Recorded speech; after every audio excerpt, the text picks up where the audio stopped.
auquel nous sommes réunis aujourd'hui est un sujet très très important, très vaste. Les épreuves, l'une des énigmes les plus fermées que le monde du judaïsme connaisse et que le monde d'une manière générale connaisse, c'est-à-dire la souffrance dans le monde. Toutes les épreuves, il faut essayer de comprendre quel est leur sens, bien que nous allons voir que le sens n'est pas exactement celui que l'on croit, et nous pouvons nous tromper dans certains degrés, dans certaines définitions. Moshe Rabbeinu, le maître de tous nos prophètes, demande à Akadosh Baruch Hu, Hodi'eni na et darkecha. S'il te plaît, Akadosh Baruch Hu, révèle-moi tes chemins de vie, tes façons de faire, ve'eda'acha, pour que je puisse te connaître. Connaître dans le sens biblique, c'est se fondre avec, comme l'homme a connu Ève. Ce n'est pas une connaissance informatique, information extérieure. Har'enina et kevodecha, dit Moshe Rabbeinu à Kadosh Baruch Hu, montre-moi s'il te plaît à Kadosh Baruch Hu ton kavod. C'est-à-dire, le mot kavod en hébreu vient du mot kaved. C'est-à-dire, montre-moi comment tu descends sur terre, comment tu te dévoiles sur terre, comment ton poids se fait sentir dans le monde dans lequel nous, les humains, nous sommes. Et la Gemara, dans le traité de Brachot, à la page 7, nous dit qu'en réalité, Moshe Rabbeinu, ce qu'il a demandé à Kadosh Baruch Hu, c'était de comprendre le sens des épreuves qui viennent sur l'homme dans ce monde. Pourquoi les tzadikim dans ce monde souffrent alors que les rechaïm dans ce monde apparemment réussissent? Comment Akadosh Baruch Hu peut donner au mal la possibilité de s'exprimer en toute liberté apparemment? Pour essayer de comprendre et approfondir un tout petit peu, je voudrais, avant de rentrer dans le degré individuel plus précis de la chose, voir le sujet d'une manière plus globale.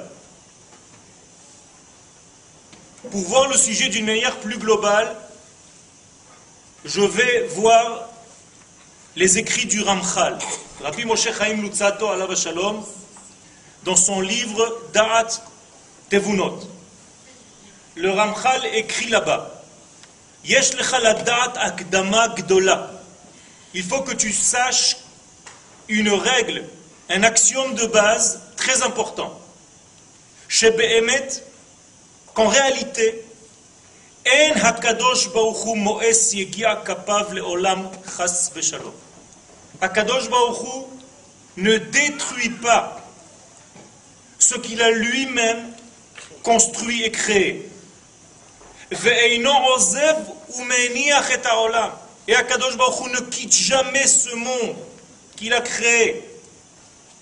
Et là, et pourtant, dans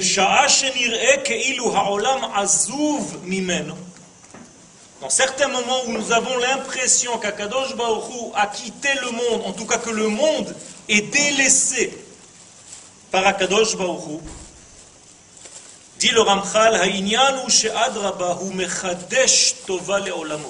en réalité, Akadosh Baruch Hu est en train de changer d'étage, il est en train de faire quelque chose de nouveau. Il est en train de créer une nouvelle force, et avant que cette nouvelle force apparaisse, il y a en quelque sorte l'extinction de l'ancien degré. Et tout ceci, dit le Ramchal, ce n'est que pour l'arrangement du monde.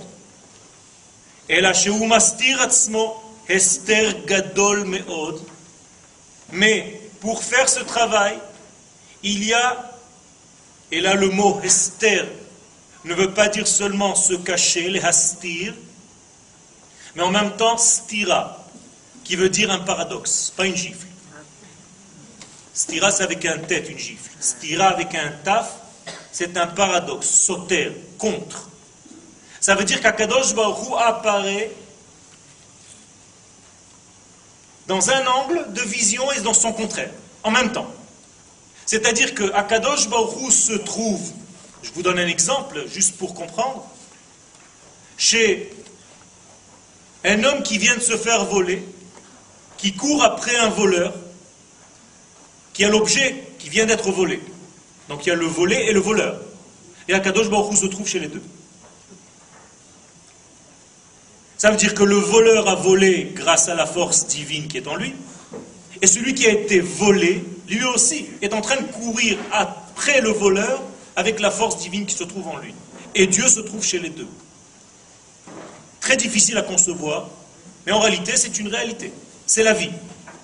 Ça veut dire qu'Akadosh Baruch Hu, plus on approfondit dans l'étude, plus on voit que les contradictions deviennent de plus en plus importantes. Le texte nous dit Yoshev Beseter Elyon. Qu'est-ce que ça veut dire Yoshev Beseter Elyon en hébreu? Mishe Yoshev Bestira Elyona. Celui qui est installé dans un paradoxe total. Il est tout et son contraire. Donc on ne peut pas le définir. Définir Akadosh Baruch Hu, c'est déjà de l'hérésie. Ve'az, et lorsqu'Akadosh Baruch Hu donc agit de cette manière, où il se cache en quelque sorte, Nimtza ha'olam kemo azuv, le monde est comme délaissé.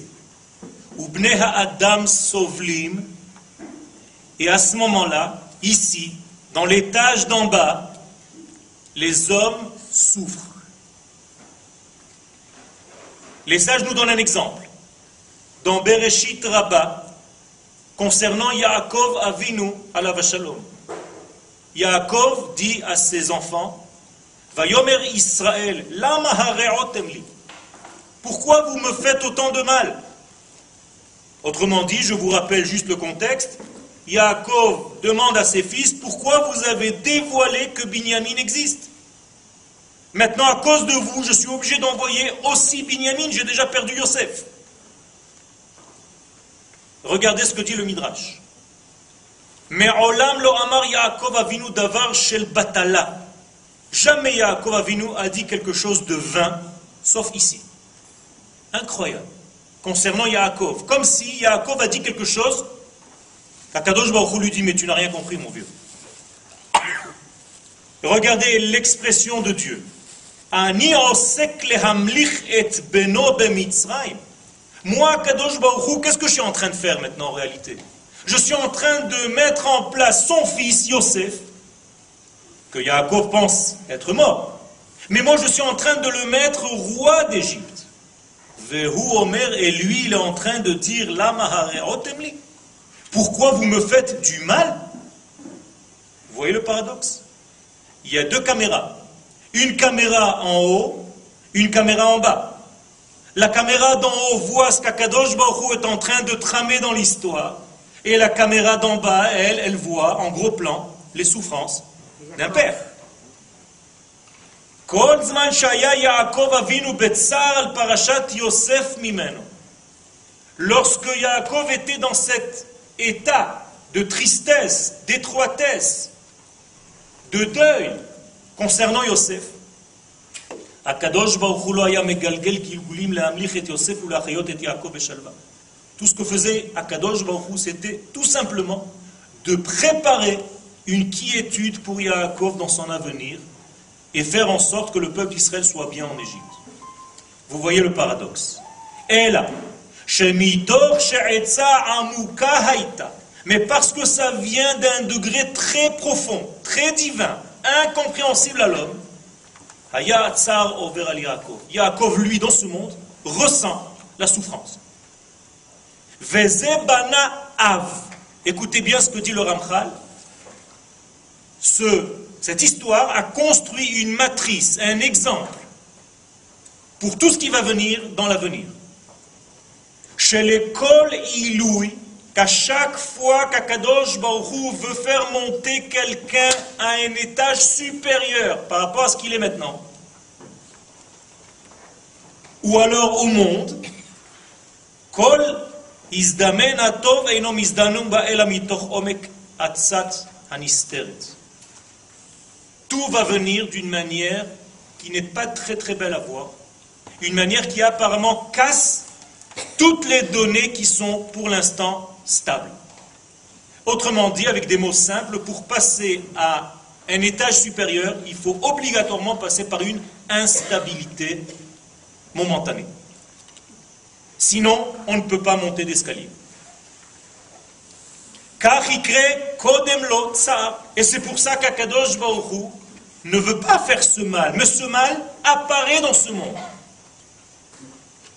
à cette personne. Keinyan she'amru zal, shalosh matanot tovot natan Akadosh Baruch Hu l'Israël. 3 cadeaux Akadosh Baruch Hu a donné à Israël, nous disent nos sages dans Berachot, vekulam lo netanam ela al yedei isurim. Et les 3 sont acquis, ces cadeaux-là, par des épreuves. Eretz Israël, Olam Haba et la Torah. Aujourd'hui, moi je voudrais parler plutôt de Eretz Israël. Parce que le sujet qui nous concerne aujourd'hui et qui englobe le reste, c'est Eretz Israël. Puisque notre Torah est une Torah qui dépend aujourd'hui de Eretz Israël. Que les mitzvot que nous faisons dépendent d'Eretz Israël. Car la Torah en Chutz La'aretz, vous le savez bien, n'a pas la même valeur. En Torah que Torah Eretz Israël. Et toutes les mitzvot, ce sont des mitzvot qui sont en réalité les mitzvot de la nation d'Israël et pas des individus. Nous n'avons pas de mitzvot individuels, nous n'avons que des mitzvot nationalistes. Parce que nous sommes une nation, nous sommes soumis aux mitzvot. Si nous n'étions pas une nation, aucune mitzvah ne nous incombe. C'est parce que j'appartiens à Am Israël que je reçois la Torah. Baruch ata Hashem Elokeinu melech haolam asher bachar banu mikol ha'amim. Il m'a d'abord choisi de parmi les peuples, venatan lanu et Torato, et après seulement je reçois la Torah. C'est pas la Torah qui m'a fait peuple. C'est le peuple qui fait la Torah. Donc nous ne sommes pas le peuple du livre, mais le livre, c'est le livre du peuple. C'est complètement différent.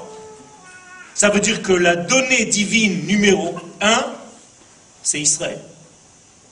Israël, alou bemarshava trila. Et Eliyahu Hanavi se pose la question en disant, je pensais que la Torah était avant tout. Mais après réflexion et après étude, je conclus qu'Israël est avant tout, et c'est pour ce tout qui s'appelle Israël qu'Akadosh Baruch Hu a prévu cette Torah. Donc nous voyons ici que Yaakov place sa pensée humaine, car il est dans l'étage d'en bas, à notre étage, dans les situations qui sont ici, dans toutes les situations de conséquences, de cause à effet. Et donc, dans notre exemple précis, c'est l'histoire des frères. Pourquoi vous avez dit que vous avez un frère qui s'appelle Binyamin et ainsi de suite?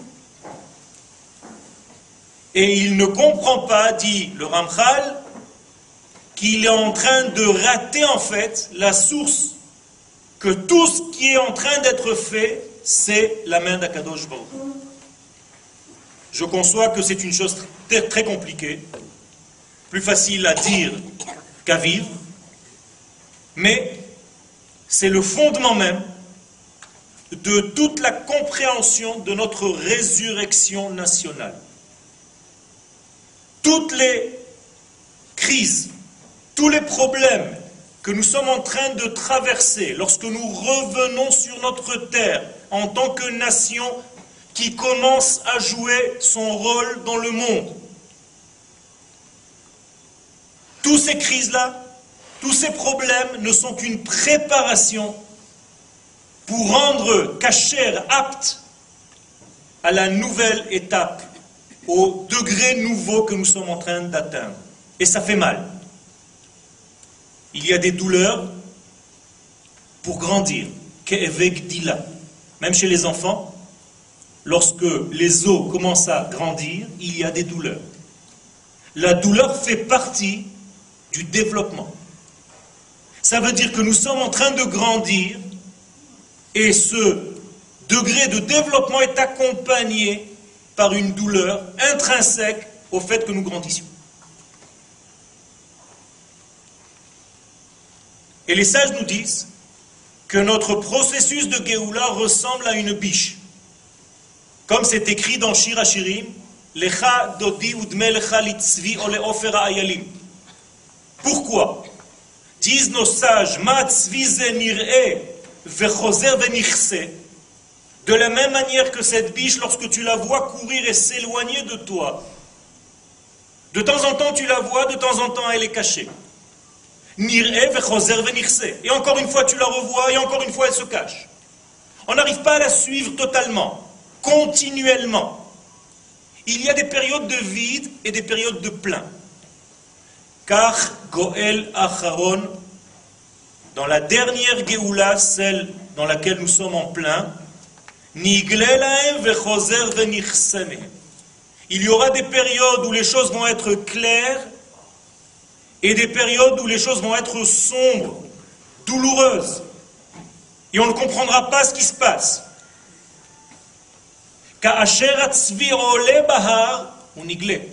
Lorsque la biche est en train de grimper au sommet de la montagne, elle est visible. Mais quand il redescend vers la vallée, et on ne le voit plus, on ne voit plus cette biche. Et celui qui ne comprend pas l'évolution de cette biche pense qu'elle a arrêté d'avancer, qu'elle s'est arrêtée.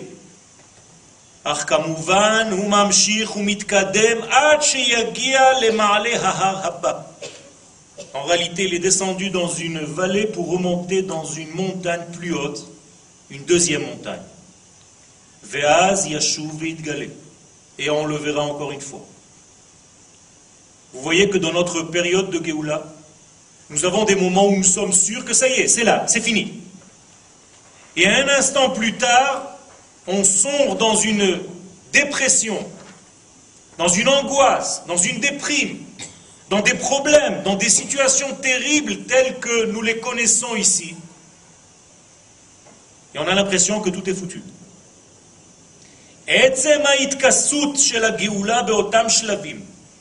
Mais ces instants-là, où Akadosh Baruch Hu, entre guillemets, cache ses mouvements,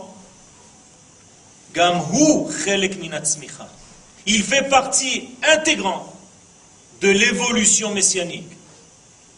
Et pourquoi ces moments de noir? Pour préparer nos cœurs. Pour faire grandir nos languissements, notre soif,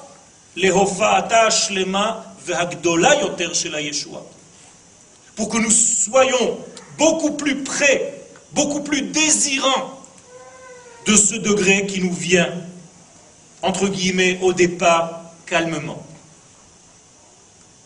Ce qui induit que la Géoula que nous sommes en train de vivre, elle dépend aussi de notre quantité de désir, de notre quantité de vouloir. C'est ce qu'on appelle nos kelim. Vous entendez dans tous les shiurim qu'il faut arranger vos midot, vos kelim. En réalité, qu'est-ce que c'est agrandir ces kelim, agrandir ces midot? Une seule chose, agrandir son ratson.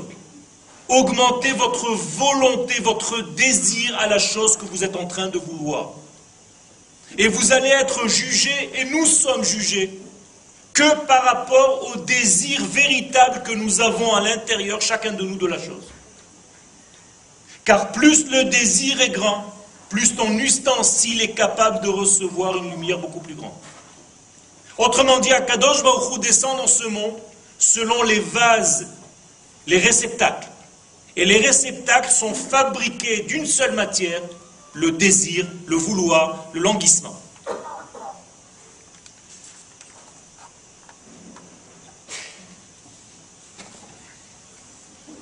Ce processus général, il devient beaucoup plus précis lorsque nous nous approchons, lorsque nous nous rapprochons du centre, du problème du cœur.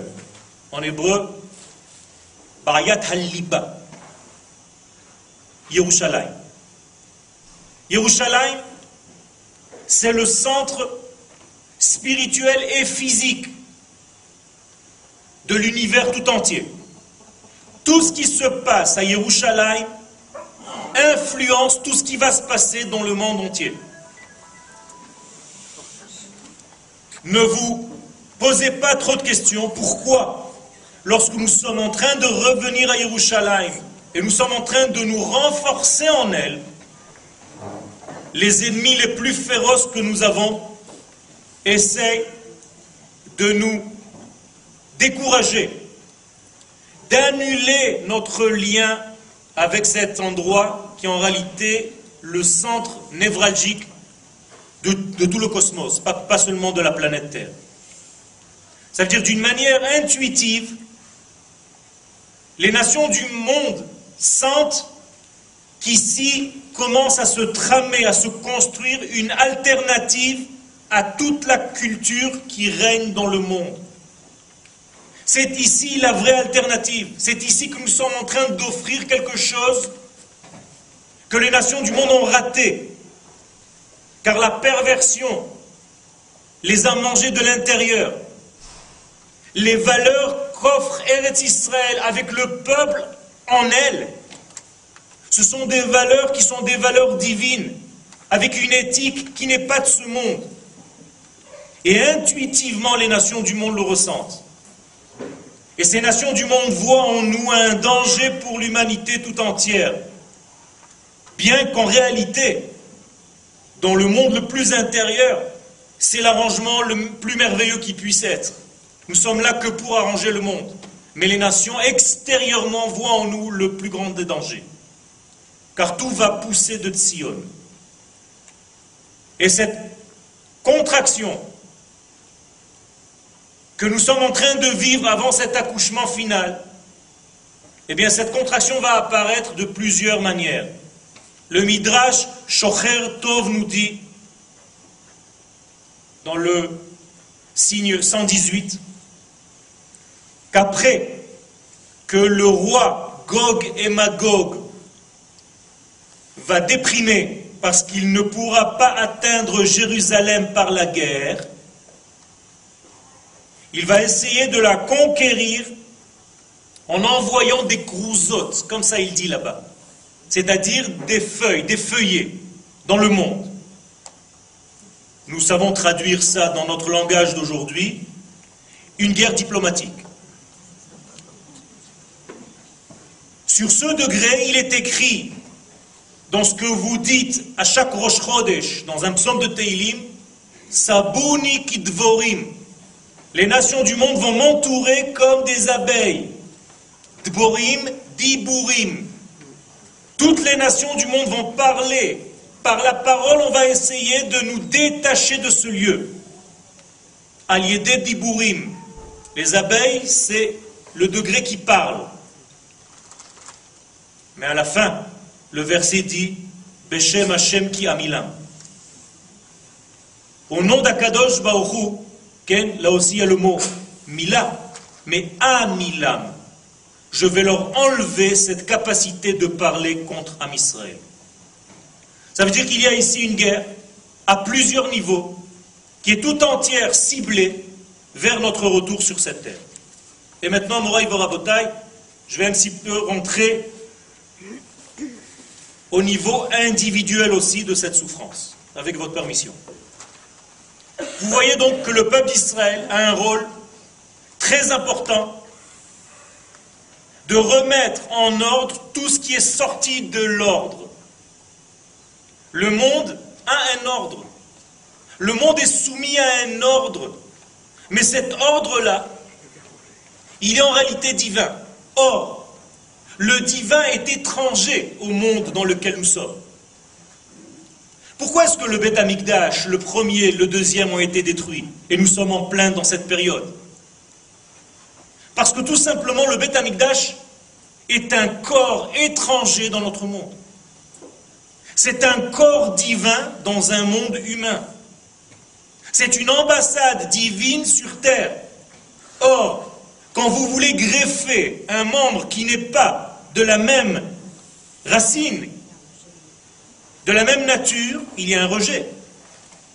Eh bien, le monde ne peut pas contenir le Beth Mikdash trop longtemps. Et c'est pour ça qu'il y a un rejet du Beth Amikdash, comme si on disait à Kadosh Baruch Hu, tu es trop proche de nous, va-t'en. Ça, c'est la destruction du premier et du deuxième temple. Me poserez-vous la question, alors qu'est-ce qu'on va devenir? Le troisième temple, ça va être pareil? Non. À condition que le monde monte à un autre niveau. Tant que le monde restera au niveau initial, eh bien, il y aura rejet du Beth Mikdash. Le troisième temple va être éternel parce que le monde va changer. Et comment va-t-il changer? Parce que Am Israël est en train de revenir à la fin des temps sur sa terre et qu'il va offrir au monde les degrés, la nature divine véritable, l'ordre véritable de ce monde. Pas celui qui a été géré par les hommes jusqu'à maintenant. Et ici se cache notre rôle et notre responsabilité par rapport aux nations du monde. Achrayut vient du mot acher. Comment nous sommes par rapport aux autres et pas seulement par rapport à nous-mêmes. Ça veut dire que nous avons une responsabilité parce que notre désir est plus grand. Lorsque le désir est plus grand chez l'homme d'Israël, chez la nation d'Israël, eh bien, la force qui vient contrarier, elle aussi, elle est de la même valeur, c'est-à-dire très grande. Celui qui est plus grand, il a un plus grand Yetzer Hara.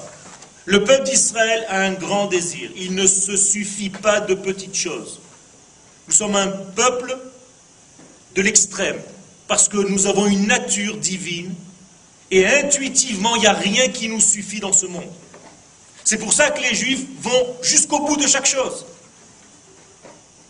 Parce que le moyen, le médiocre, ne peut pas les suffire. Ils ont besoin d'aller au divin de la chose, d'approfondir au maximum, que ce soit dans un domaine matériel ou dans un domaine spirituel. Aucune nation du monde n'étudie les textes comme le peuple d'Israël.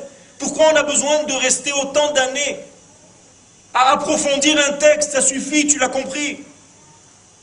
À chaque fois on cherche et on creuse, peut-être qu'il a voulu dire encore autre chose.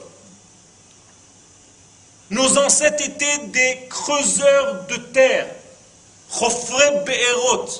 Aujourd'hui, c'est une expression négative. Atachofer. C'est l'expression la plus forte qui puisse exister. Nous devons creuser. Nous devons enlever la terre qui nous bouche le puits de la science. Et aujourd'hui, Am Israël le fait. Malgré tout. Et au niveau matériel, pareil. Lorsque vous donnez à un homme d'Israël quelque chose, il ne va pas se suffire de ce petit degré. Il va aller le développer à l'extrême. Parce qu'il y a une force, un moteur divin qui se trouve à l'intérieur de lui. Donc vous voyez des prix Nobel et des listes, Baruch Hashem, Bli Ayin Hara, parce que justement, nous sommes fabriqués d'une autre matière. Ceci vient de la racine même de notre nation Israël. Et cette relation à Dieu n'est pas seulement une relation de cadeau que Dieu nous a choisi, bravo. C'est une relation de responsabilité. Nous sommes les garants du monde entier. Nous sommes les responsables de l'ordre du monde. Pour que le monde puisse vivre selon les critères de Dieu. Pour que le niveau de l'humanité soit correspondant aux valeurs d'Akadosh Baruch Hu. C'est pas facile, Moraï Verabotai. Et tout ce flux qui descend sur le peuple d'Israël depuis des millénaires, malgré nous, on n'a rien demandé. Akadosh Baruch Hu est venu nous chercher, Asher Bachar Banu Mikol Ha'amim. Venatan lanu et Torato, tout vient du haut vers le bas. Eh bien, ça passe par le peuple d'Israël. Et ça passe par le peuple d'Israël, lorsque le peuple d'Israël revient sur sa terre, qui mitzion tetzet Torah, ou dvar Hashem Yerushalayim. Et lorsque le peuple est en train de revenir sur sa terre, vous comprenez bien que le niveau du monde est mis maintenant en doute. Est-ce que le peuple d'Israël va effectivement nous donner des leçons? On ne va pas le laisser. On va prouver au monde entier que le peuple d'Israël, retour sur sa terre, est aussi sale que nous tous. Et donc on va nous salir sans arrêt pour empêcher de prouver que Am Israël joue son rôle. Et lorsqu'il y a une extinction d'électricité, tout le monde court directement vers la boîte électrique, vers le compteur électrique. Eh bien, lorsqu'il y a un petit peu de noir dans le monde, lorsqu'il y a un petit peu d'ombre, les nations tout entières viennent dans le compteur de la planète, c'est-à-dire Eretz Israël et Yerushalayim. C'est ici le compteur. Chevrat Chashmal, c'est Akadosh Baruch Hu.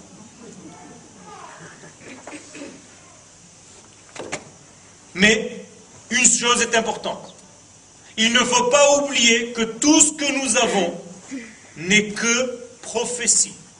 La Torah n'est pas une invention humaine, n'est pas une invention de la nation d'Israël ou d'un homme qui a dit qu'il a vu. C'est de la prophétie qui vient du haut vers le bas, c'est-à-dire une parole divine objective qui s'adresse à l'homme.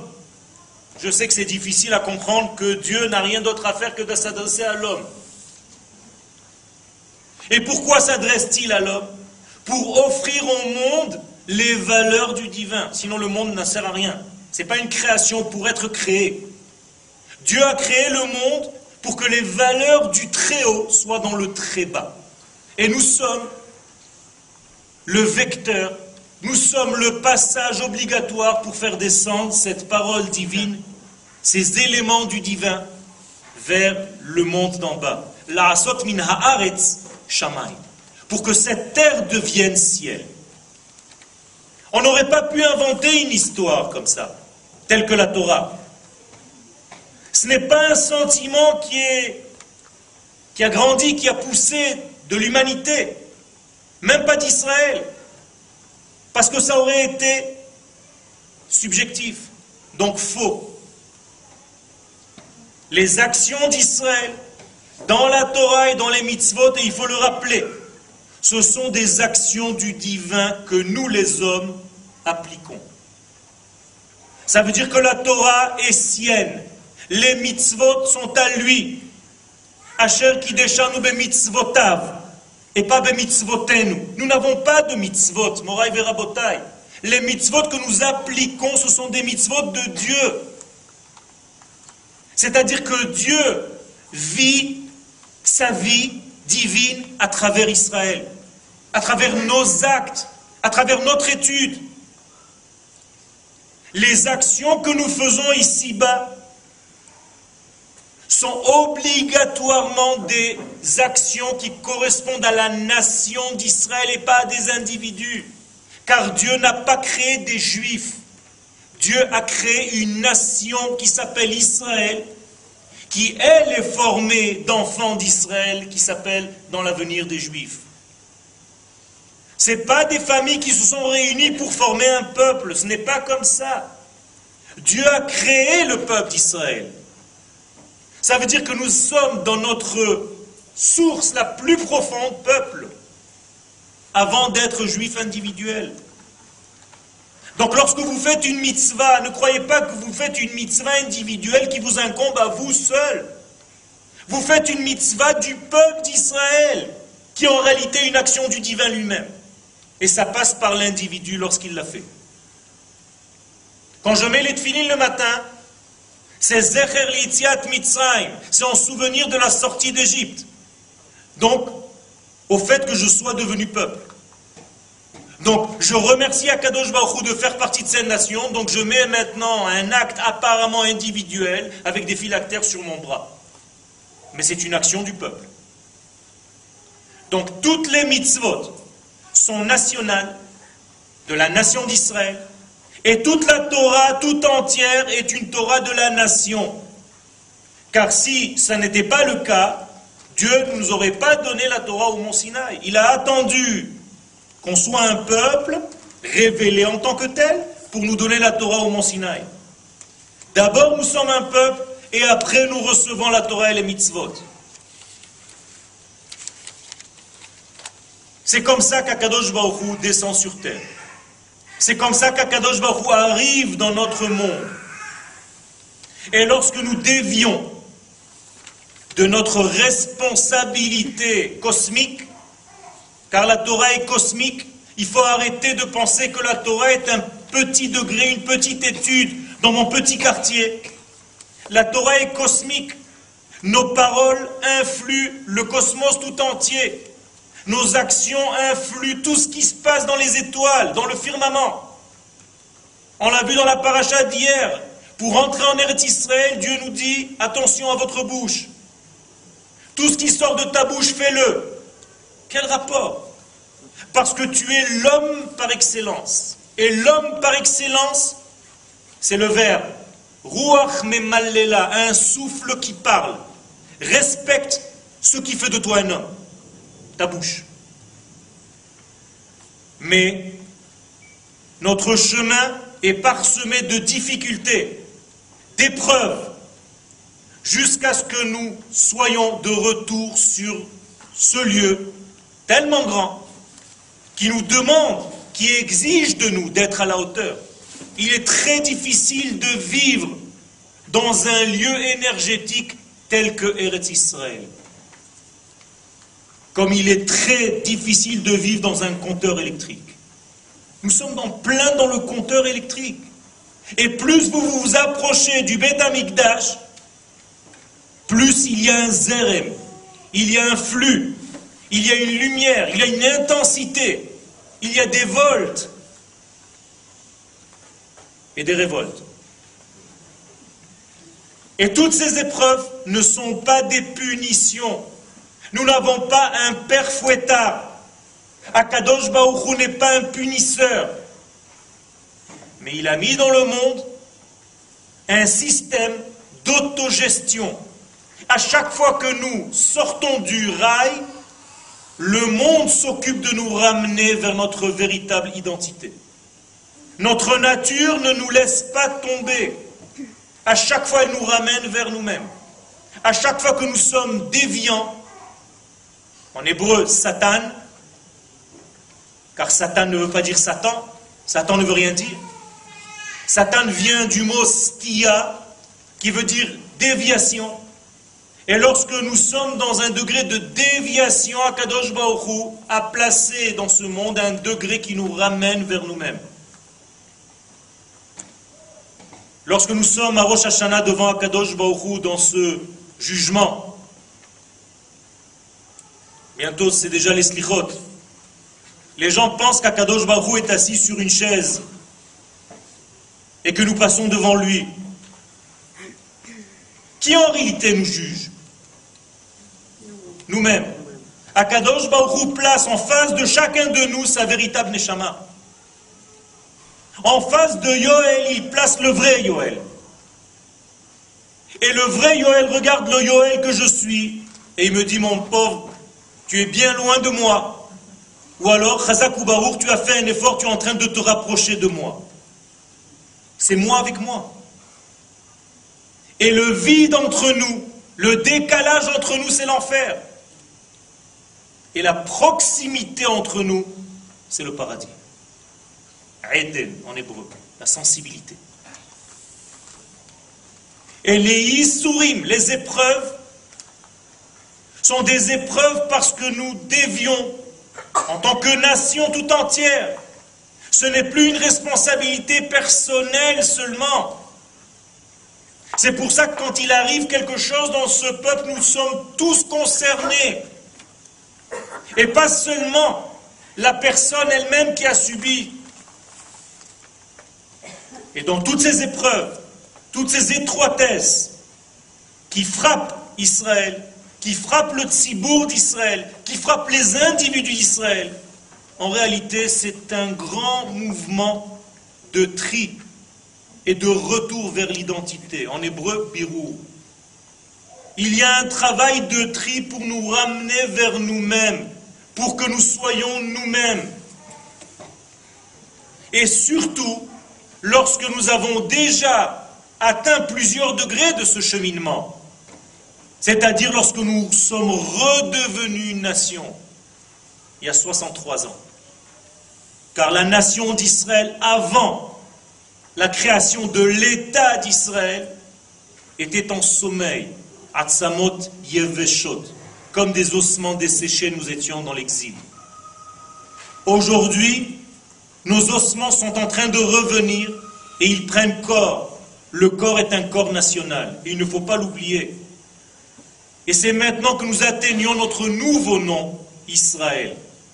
Kisarita im Elohim veim anashim vatuchal. En exil, nous ne nous appelons pas Israël. En exil, on s'appelle Yaakov. Car nous sommes dans les talons, Akev, dans les talons de l'histoire, dans le noir de l'histoire. Veidaber Elohim el Yaakov bemarot halayla. Lorsque Dieu s'adresse à Yaakov en exil, il porte le nom de Yaakov. Mais Israël, qui sarita im Elohim veim anashim. Que veut dire le mot Israël? Tu es capable de te battre. Tu es devenu un prince et tu es capable de te battre avec des forces divines, des forces cosmiques négatives, pas divines, et des forces humaines.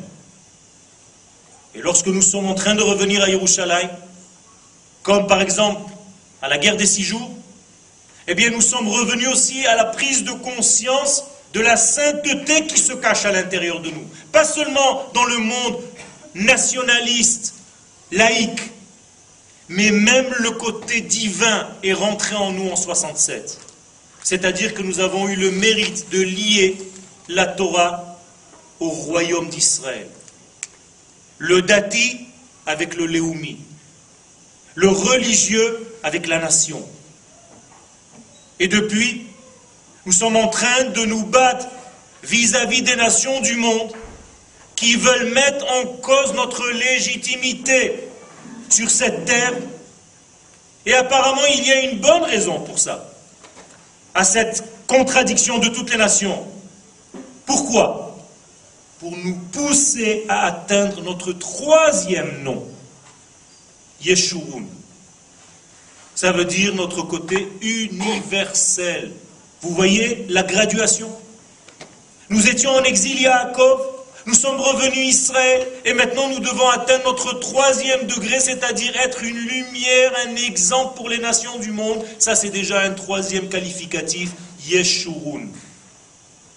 Ça c'est notre identité universelle. C'est notre responsabilité d'apporter au monde la lumière divine. Venivrechu becha kol mishpechot ha'adama. Et toutes les familles de la terre vont être bénies par toi, Israël, quand tu reviendras à ce degré-là. Effectivement, beaucoup d'épreuves sur notre chemin. Nous avons vu cet exemple à la sortie d'Égypte, puisque la sortie d'Égypte, c'est l'exemple, la matrice de toute notre délivrance. Moshe se plaint à Akadosh Baruch Hu en lui disant, Akadosh Baruch Hu, je ne comprends rien. Tu m'as dit d'aller voir Paro pour faire sortir les enfants d'Israël d'Égypte.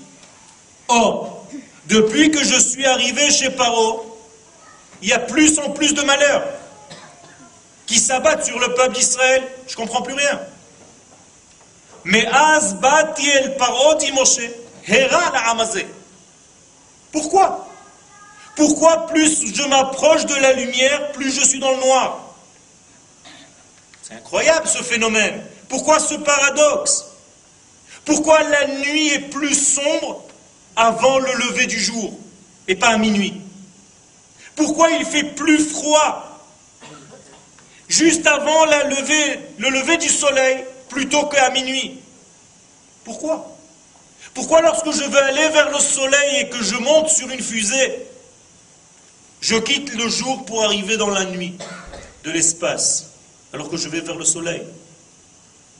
Pourquoi quand je veux respirer, je dois souffler? Pourquoi pour écouter, je dois avoir un tympan qui me dit stop?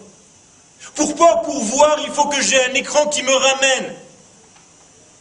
Pourquoi tout est paradoxal? Pourquoi je ne peux pas faire quelque chose sans avoir un écran contradictoire? Pourquoi je ne peux pas projeter un film si je n'ai pas d'écran? Vous comprenez? C'est très bizarre. Car tout dans ce monde a besoin d'écran pour se réaliser, a besoin d'une force contradictoire pour se réaliser. Vous savez comment marche une lampe électrique? Il y a un plus et il y a un moins. Et entre les deux, qu'est-ce qu'il y a? Une résistance. Écoutez bien le nom. Qu'est-ce qu'elle fait, la résistance? Elle résiste. Si elle ne résistait pas avec la même force, eh bien le plus irait directement au moins, et ça ferait un court-circuit, un circuit trop court. Une pleine lumière, mais qui ne tient pas, qui explose. En hébreu aussi, ça s'appelle nagad, neged. Tant que je ne développe pas une force de résistance, je ne peux pas être moi-même mature. Le Rav Kook va aller plus loin. Tant que je ne peux pas être contre Akadosh Baruch Hu, entre guillemets, je ne pourrai pas être pour lui. Il faut oser. Le Rav Kook nous dit, tant que je ne peux pas me mettre, moi, librement, contre toutes les valeurs du divin, ça veut dire que je ne suis pas encore quelqu'un de mature, je ne pourrai pas véritablement faire les mitzvot comme il faut. Je les fais parce que j'ai peur. Parce que si je ne les fais pas, je vais recevoir des coups. Mais je ne suis pas libre véritablement de mes actes, je n'ai pas choisi mes actes. Dit le Rav Kook, la possibilité d'être anti-Dieu, c'est la possibilité d'être le maximum pour Akadosh Baruch. Ça veut dire que tant que tu n'es pas mature face à un objet, face à un degré, tu ne peux même pas être à son niveau. Quand on grandit, je l'ai dit tout à l'heure, ça fait mal. C'est ce qu'on appelle dans la Kabbalah la Nessira. Pour passer d'un degré obligatoire à un degré voulu, pour passer d'un degré qui me tombe dessus sans que je le veuille, et de se développer dans un degré qui m'amène vers quelque chose parce que je le veux moi-même, eh bien il y a un passage à vide qu'on appelle la Nessira. On va endormir l'être, on va le faire tomber dans un degré comme le premier homme, et on va le faire découper de la partie féminine qui était collée à lui, c'est-à-dire du désir de Dieu. Et l'homme doit décider de lui-même s'il veut ou s'il ne veut pas. C'est comme ça que nous devenons grands. Et précisément, au moment où il y a les plus grandes difficultés dans ce monde, eh bien, nous disent les sages, et nous dit le Ramchal tout à l'heure, c'est là où Akadosh Baruch Hu est en train de faire les plus grandes préparations de notre histoire. Quand Moshe Rabbeinu est en train de se plaindre à Dieu, tu m'as envoyé en Égypte et maintenant il y a plein de catastrophes, tout est plus dur pour le peuple d'Israël. Ici-bas en tout cas, eh bien Akadosh Baruch Hu lui dit, regarde maintenant ce que je vais faire. Qu'est-ce que ça veut dire, regarde ce que je vais faire? À la fin de cette paracha, il y a un vide. On a l'impression que la caméra ne filme plus ce qui se passe en bas, et elle commence à filmer ce qui se passe en haut. Et qu'est-ce qui se passe en haut? Eh bien, il y a une rencontre entre Akadosh Baruch Hu et Moshe. Et Akadosh Baruch Hu dit à Moshe, Ve'otzeti etrem, ve'itzalti etrem, ve'ga'alti etrem, ve'lakachti etrem, ve'heveti etrem. Des promesses, je vous sortirai, je vous, la Géoula, la grande Géoula, le Mashiach, tout ce que tu veux. Et Moshe lui dit, mais attends. En bas, c'est pas le cas, c'est pas ce qui se passe, c'est pas ce que je vois. De quoi tu parles? Ça, c'est le paradoxe d'Akadosh Baruch Hu. Au même moment où Akadosh Baruch Hu est en train de tramer l'histoire en haut, en bas, on ne voit pas encore les éléments, on ne voit pas encore les fruits. La caméra est tantôt en haut, tantôt en bas. Seuls ceux qui comprennent les secrets de la Torah étudient aussi ce qui se passe dans la caméra cachée. Et pas seulement dans la caméra dévoilée. Et nous disent ces kabbalistes que lorsque les portes sont fermées en bas, c'est qu'elles commencent à s'ouvrir en haut. Ça, c'est le secret. Ça veut dire que nous sommes en train de passer à une étape nouvelle dans notre vie, à un seder chadash, à un nouvel ordre. Et encore une fois, pour préparer le peuple d'Israël à sa prochaine étape.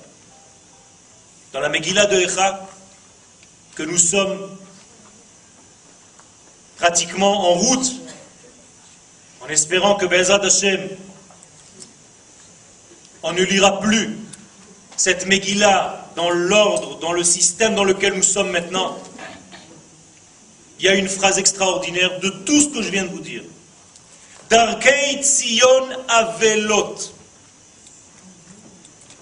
Les chemins, les routes vers Tzion sont endeuillés. Incroyable. Et je me suis posé la question, pourquoi Darkei Tzion Avelot? Pourquoi précisément Tzion? Le passou continue, Mi Beli Ba'e Moed. Il n'y a même plus de joie pendant les fêtes. Même pendant Pessah, Shavuot et Sukkot, il n'y a plus de simcha. Pourquoi? Eh bien, il faut préciser le mot Tzion. Darkei Tzion Avelot. Ce sont les chemins des Tzion qui sont en deuil. C'est-à-dire que c'est les chemins du sionisme qui est en deuil. Tzion est en valeur numérique Yosef. C'est que lorsque nous sommes dans le processus du messianisme, du Mashiach ben Yosef, que les chemins sont en deuil. Or, le chemin, dans le langage de nos sages, Bi'a ikre derech. Nous disent les Chachamim dans Kiddushin, dans la Gemara, que l'accouplement homme-femme est appelé le chemin. Ça veut dire que le chemin est en deuil. Ça veut dire que l'accouplement est en deuil. Et les sages nous expliquent que la Shrina n'a pas bougé du côté la Ma'aravi. La Shrina est là. Mais le côté masculin, lui, est parti en Chutz La'aretz. Ça veut dire qu'il y a une séparation entre le masculin du divin et le féminin du divin. Je peux m'exprimer ainsi. Et donc nous sommes seuls ici avec la femme, avec la maman, et papa n'est pas là. C'est pour ça qu'on appelle Rachel, cette femme-là. Rachel mevaka albanea. Rachel pleure pour ses enfants. Pourquoi? Qui est nenu. Ça veut dire qui est nenu? Pas parce que ses enfants ne sont pas là, non. Il n'y a pas marqué qui est inam, qui est nenu, qui hu est nenu. C'est-à-dire que la maman est restée seule avec ses enfants et lui, Akadosh Baruch Hu, le côté entre guillemets masculin, c'est-à-dire actif, n'est pas là. Et c'est lui qu'on appelle Derech. Moralité, nous sommes en Eretz Israël. Nous sommes les enfants revenus sur la terre. Mais il n'y a pas encore d'accouplement total entre Akadosh Baruch Hu et la Shrina. C'est cet accouplement que nous attendons. C'est dans ce cheminement d'accouplement que se trouvent tous les problèmes que nous traversons aujourd'hui, qu'on appelle Chevle Mashiach, que les sages traduisent, écoutez bien, Mechabbela, de Ikveta, de Meshicha, les terroristes pré-messianiques. C'est là où apparaissent ces terroristes. Pas parce que telle ou telle famille n'a pas fait telle ou telle mitzvah, chas v'shalom. Parce que nous sommes un peuple qui est en train de revenir sur la terre. Parce que nous sommes en train de réaliser notre véritable rôle. Et malheureusement, on paye cher ce chemin d'Arkei Tzion Avelot. Le processus du retour à Tzion, là-bas se trouvent toutes les crises. Toujours dans le chemin, rappelez-vous. Asher karcha baderech, Amalek, qui t'a refroidi sur la route, la même chose, le même programme. C'est toujours sur la route que nous avons les problèmes. Ça, c'est ce qu'il faut comprendre.